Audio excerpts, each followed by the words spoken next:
Student, यह एक new chapter start कर रहे हैं जिसे साझेदारी में एक नए साझेदार का प्रवेश कहते हैं। इसको बोलते हैं नए साझेदार का प्रवेश। ये चैप्टर है, ठीक है। अगला चैप्टर है रिकॉन्स्टिट्यूशन के बाद का चैप्टर है। तो स्टूडेंट, इसमें भी पिछले चैप्टर की तरह ही सब हिसाब बनेगा, लेकिन थ्योरी तो डिफरेंट है। थ्योरी आपको सब समझ लेना चाहिए, क्योंकि थ्योरी बेस्ड अकाउंटिंग है। प्रैक्टिकल ही बना लेने से काम नहीं चलेगा। बार बार हम कहते हैं कि थ्योरी को पहले ओके करना है, एक एक थ्योरी को समझ लेना है, उसका नोट्स बना लेना है। नोट्स आप कहीं से भी बना सकते हो, किताब से देख के बना लो। मैं ये डाल रहा हूँ तो इससे भी हेल्प लेके किताब से पॉइंट जो समझ में आवे, मान लो 5-7 पॉइंट किसी आंसर में है, आपको अगर उसमें से 5 पॉइंट समझ में आता है 7-8 में से, तो जो 5 वो समझ में आए वही लिख लीजिए। थ्योरी इस तरह बनता है, ठीक है ना, कोई इसमें दिक्कत नहीं है। चलिए, तो साझेदार का प्रवेश का क्या मतलब होता है? What is meaning of entry of a partner या एडमिशन ऑफ ए पार्टनर? एक नए साझेदार के प्रवेश का क्या अर्थ होता है, इस पहला क्वेश्चन है, आप देख लीजिएगा। तो पहले है admission of a partner refer to entry of a person in the firm as an owner. किसी साझेदारी फर्म में एक नए व्यक्ति का प्रवेश साझेदारी का प्रवेश कहलाता है, साझेदार का प्रवेश कहलाता है। अर्थात किसी संस्था में एक ऐसे व्यक्ति जो मालिक के रूप में पूंजी लगाकर एंट्री कर रहा हो और वो फर्म का नाम पार्टनरशिप हो, तो ऐसे मालिक जो पूंजी लगा रहा है उसे साझेदार कहा जाता है।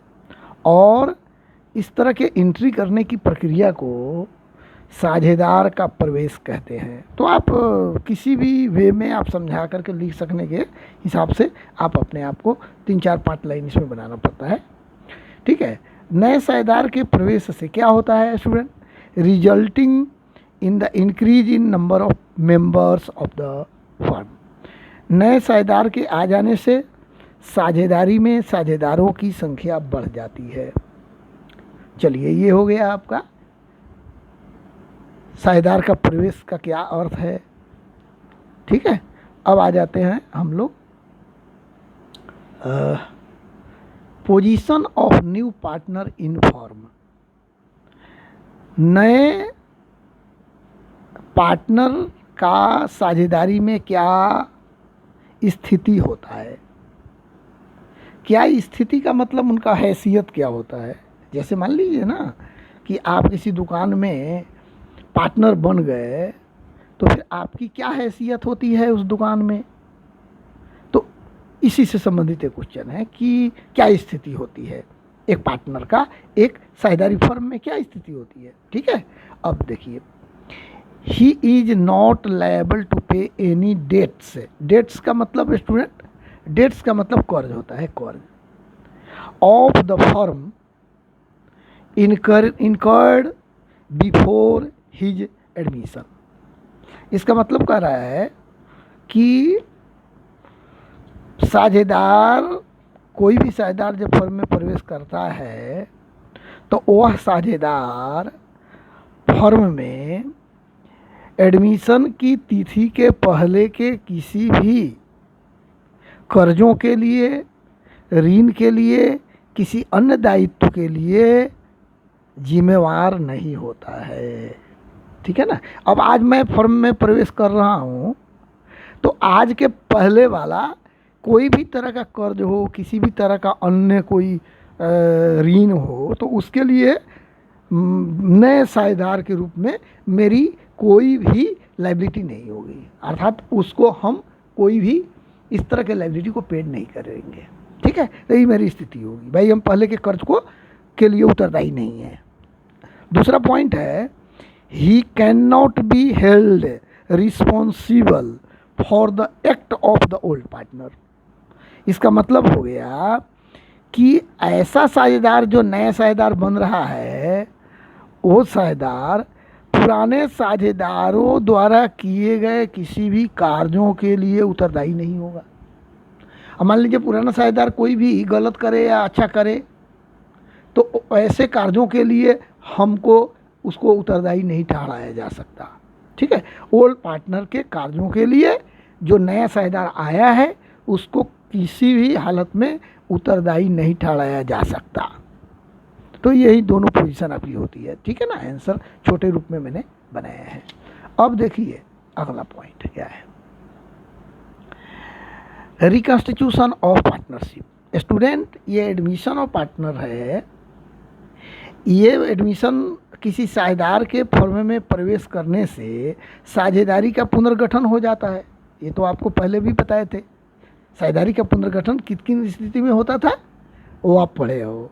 तो स्टूडेंट, एडमिशन ऑफ पार्टनर हो रहा है, तो ये भी एक तरह से पार्टनरशिप का पुनर्गठन हो रहा है, साझेदारी का पुनर्गठन हो रहा है।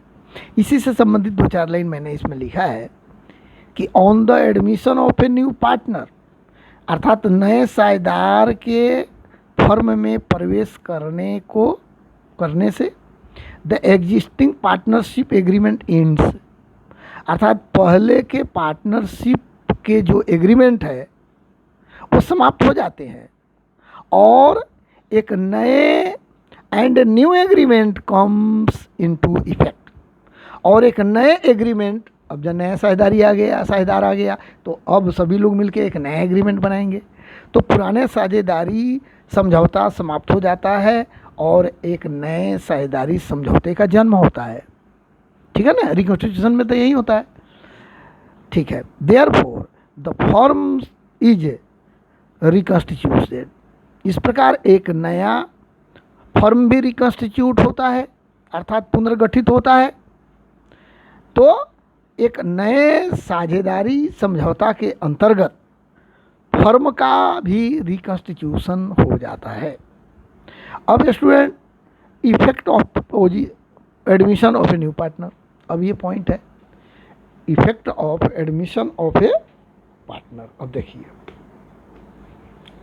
कि एक नए साझेदार के प्रवेश का क्या प्रभाव पड़ता है। एक नए साझेदार का फर्म में अगर प्रवेश हो तो क्या प्रभाव पड़ता है, ये क्वेश्चन है बहुत MBBI। ठीक है, थ्योरी आप लोग ओके कर लीजिएगा।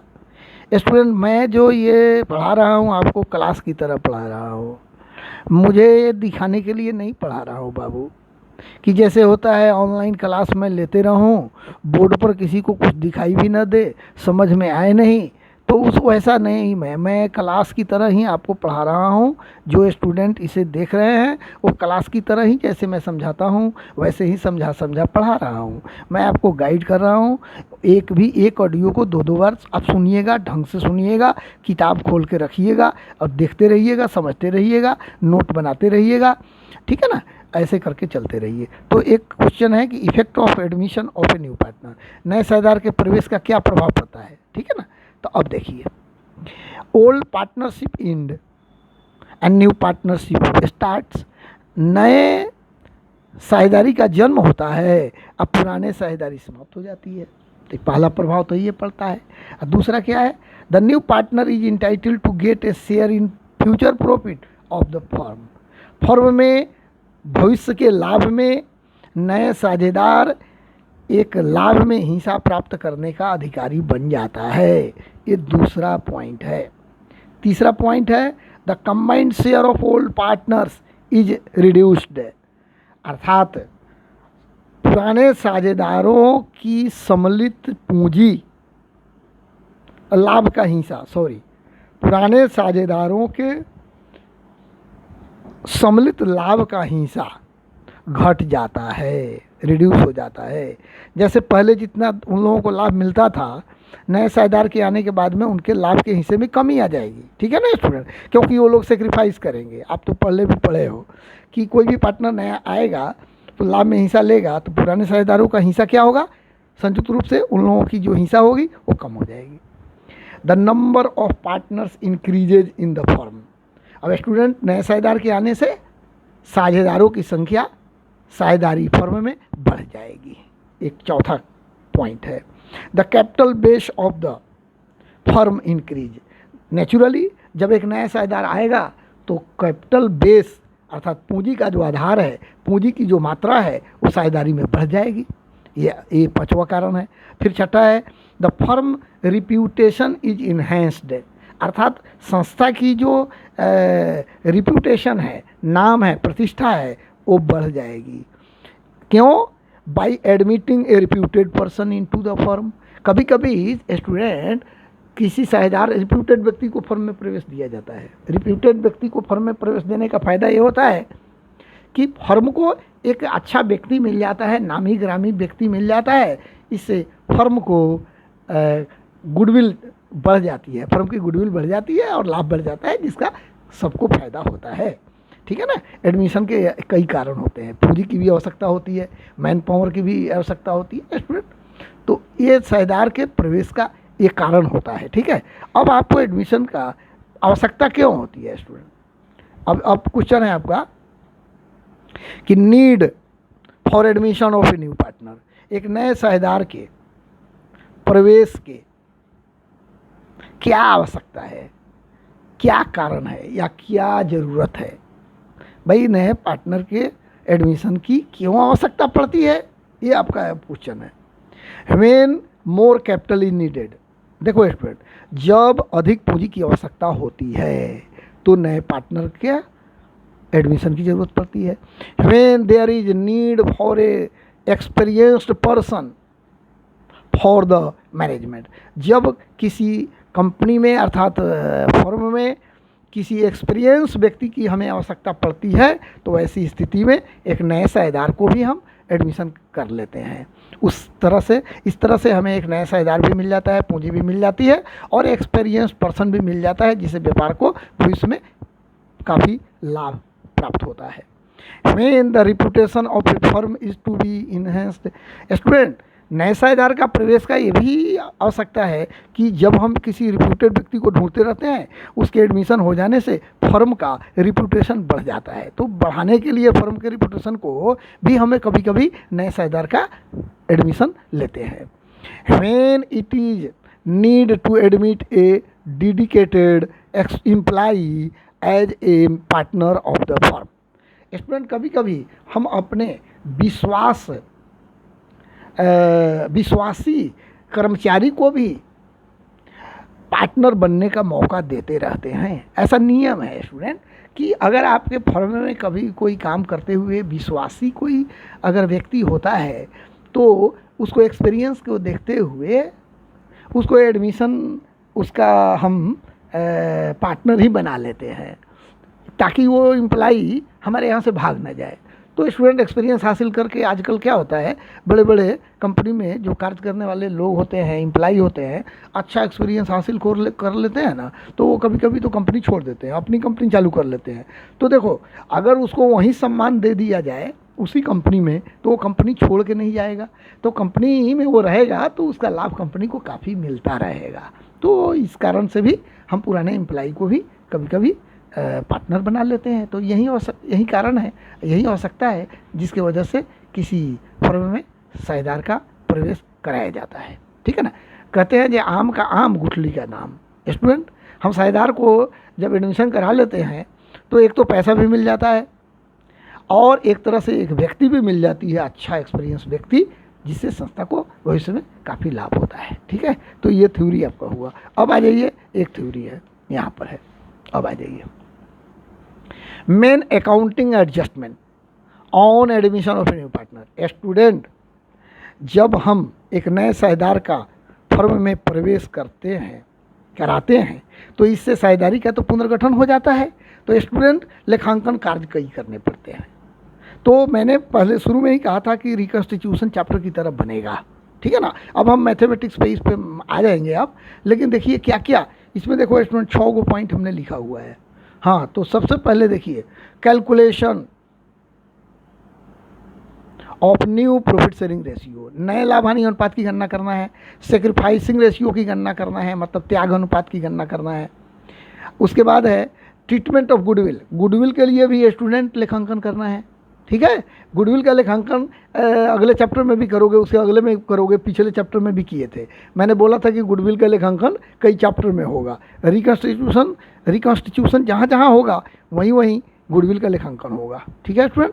उसके बाद में revaluation of assets and liability, साझेदारी का पुनर्गठन जब होता है किसी भी कारणों से, तो संपत्तियों और दायित्वों का पुनर्मूल्यांकन किया जाता है, ठीक है ना। रिवैल्यूएशन अकाउंट बनाए होंगे पिछले चैप्टर में, ये भी याद होगा, तो सेम ऐसे ही यहाँ भी करना है। फिर है distribution of reserve, general reserve, accumulated profit and loss, जैसे पिछले चैप्टर में आपने किया सेम ऐसे ही करना है स्टूडेंट। उसके बाद में कैपिटल एडजस्टमेंट एक बढ़ रहा है। कैपिटल एडजस्टमेंट का मतलब होता है पूंजी का समायोजन, तो ये मैं बताऊंगा। ऐसे मैं एक एक करके अलग अलग मैथ इसको अगले क्लास में आपको बताऊंगा, ठीक है। Okay, thank you.